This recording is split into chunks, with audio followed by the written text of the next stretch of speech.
شروع اللہ کا نام لے کر جو بڑا مہربان نہایت رحم والا ہے۔ صاد، قسم ہے قرآن کی جو نصیحت سے پر ہے کہ تم حق پر ہو، مگر جو لوگ کافر ہیں وہ غرور اور مخالفت میں پڑے ہیں۔ ہم نے ان سے پہلے بہت سی امتوں کو ہلاک کر دیا تو وہ عذاب کے وقت لگے فریاد کرنے، اور وہ چھٹکارے کا وقت نہیں تھا۔ اور انہوں نے تعجب کیا کہ ان کے پاس انہی میں سے ایک خبردار کرنے والا آیا، اور کافر کہنے لگے کہ یہ تو جادوگر ہے جھوٹا، کیا اس نے اتنے معبودوں کی جگہ ایک ہی معبود قرار دے دیا؟ یہ تو بڑی عجیب بات ہے۔ اور ان میں جو معزز تھے وہ چل کھڑے ہوئے اور بولے کہ چلو اور اپنے معبودوں کی پوجا پر قائم رہو، بے شک یہ ایسی بات ہے جس میں کوئی خاص غرض ہے۔ یہ بات کسی دوسرے مذہب میں ہم نے کبھی سنی ہی نہیں، یہ تو بالکل گھڑی ہوئی بات ہے۔ کیا ہم سب میں سے اسی پر نصیحت کی کتاب اتری ہے؟ اصل بات یہ ہے کہ یہ لوگ میری نصیحت کی طرف سے شک میں ہیں، بلکہ انہوں نے ابھی میرے عذاب کا مزہ نہیں چکھا۔ کیا ان کے پاس تمہارے پروردگار کی رحمت کے خزانے ہیں جو غالب ہے، سب کچھ عطا کرنے والا ہے؟ یا آسمانوں اور زمین اور جو کچھ ان میں ہے ان سب پر انہی کی حکومت ہے؟ تو چاہیے کہ رسیاں تان کر آسمانوں پر چڑھ جائیں۔ یہاں شکست کھائے ہوئے گروہوں میں سے یہ بھی ایک لشکر ہے۔ ان سے پہلے نوح کی قوم اور عاد اور میخوں والا فرعون بھی جھٹلا چکے ہیں، اور سمود اور لوط کی قوم اور بن کے رہنے والے بھی، یہی وہ شکست خوردہ گروہ ہیں۔ ان سب نے پیغمبروں کو جھٹلایا تو میرا عذاب ان پر آ واقع ہوا، اور یہ لوگ تو صرف ایک زور کی آواز کا جس میں شروع ہونے کے بعد کچھ وقفہ نہیں ہوگا انتظار کرتے ہیں، اور کہتے ہیں کہ اے ہمارے پروردگار، ہم کو ہمارا حصہ جلدی سے حساب کے دن سے پہلے ہی دے دے۔ اے پیغمبر صلی اللہ علیہ وآلہ وسلم، یہ جو کچھ کہتے ہیں اس پر صبر کرو، اور ہمارے بندے داؤد کو یاد کرو جو صاحب قوت تھے، بے شک وہ رجوع کرنے والے تھے۔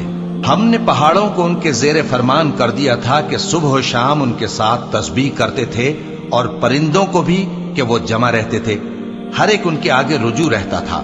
اور ہم نے ان کی بادشاہی کو مستحکم کیا اور ان کو حکمت اور فیصلہ کن خطابت عطا فرمائی۔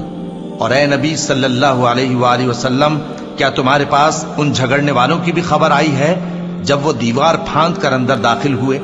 جس وقت وہ داؤد کے پاس آئے تو وہ ان سے گھبرا گئے۔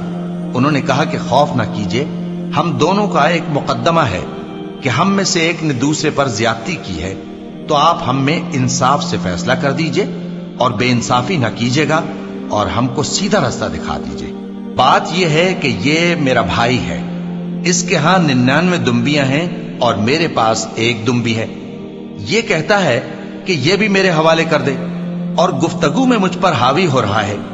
انہوں نے کہا کہ یہ جو تیری دمبی مانگتا ہے کہ اپنی دمبیوں میں ملا لے، بے شک تجھ پر ظلم کرتا ہے، اور اکثر شریک ایک دوسرے پر زیادتی ہی کیا کرتے ہیں۔ ہاں، جو ایمان لائے اور عمل نیک کرتے رہے، اور ایسے لوگ بہت کم ہیں۔ اور داؤد نے خیال کیا کہ اس واقعے سے ہم نے ان کو آزمایا ہے، تو انہوں نے اپنے پروردگار سے مغفرت مانگی اور جھک کر سجدے میں گر پڑے اور اللہ کی طرف رجوع کیا۔ چونکہ آیت سجدہ تلاوت کی گئی ہے، لہذا سامعین پر سجدہ واجب ہے۔ تو ہم نے ان کو بخش دیا، اور بے شک ان کے لیے ہمارے ہاں قرب اور عمدہ مقام ہے۔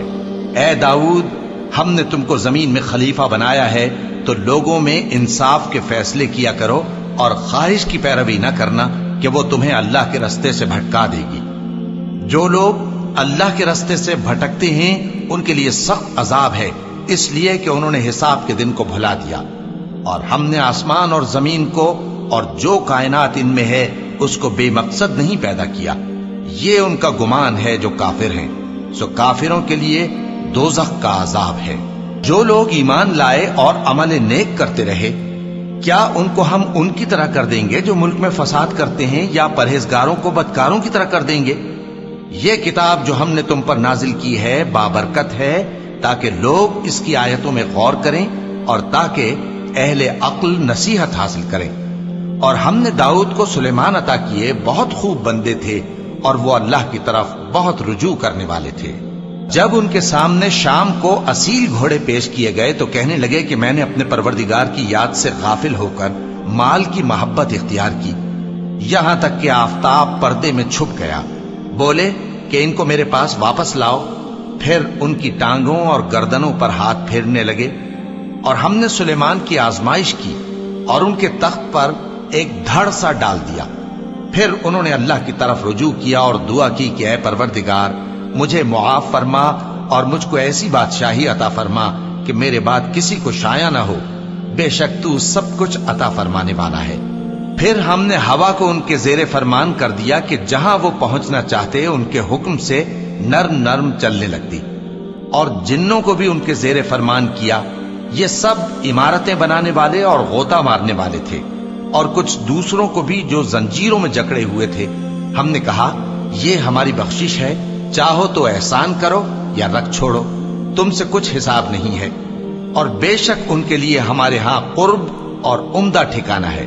اور ہمارے بندے ایوب کو یاد کرو جب انہوں نے اپنے رب کو پکارا اور کہا کہ شیطان نے مجھ کو ایذا اور تکلیف دے رکھی ہے۔ ہم نے کہا کہ زمین پر لات مارو، دیکھو یہ چشمہ نکل آیا، نہانے کو ٹھنڈا پانی اور پینے کو بھی، اور ہم نے ان کو اہل و عیال اور ان کے ساتھ اتنے ہی اور بخشے۔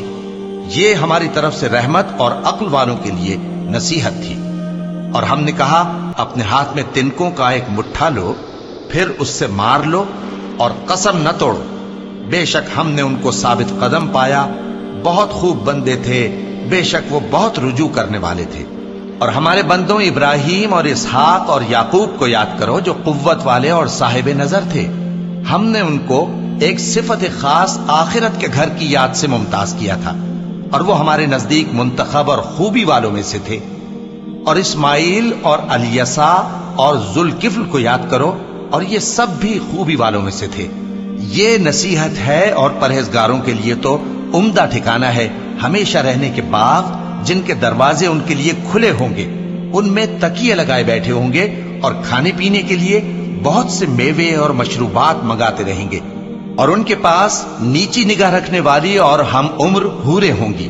یہ وہ چیزیں ہیں جن کا حساب کے دن کے لیے تم سے وعدہ کیا جاتا تھا، یہ ہمارا رزق ہے جو کبھی ختم نہیں ہوگا۔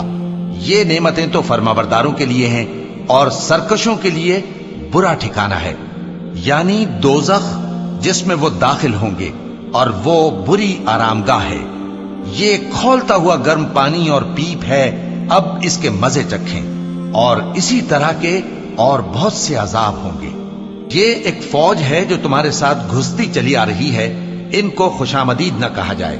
یہ دوزخ میں جانے والے ہیں، کہیں گے بلکہ تمہیں کو خوشامدید نہ کہا جائے، تمہیں تو یہ بلا ہمارے سامنے لائے ہو، سو یہ برا ٹھکانہ ہے۔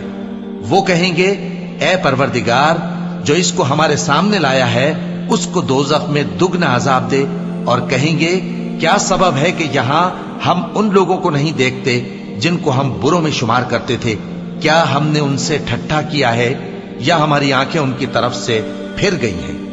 بے شک یہ اہل دوزخ کا جھگڑنا برحق ہے۔ کہہ دو کہ میں تو صرف خبردار کرنے والا ہوں، اور اللہ اکیلے اور غالب کے سوا کوئی معبود نہیں۔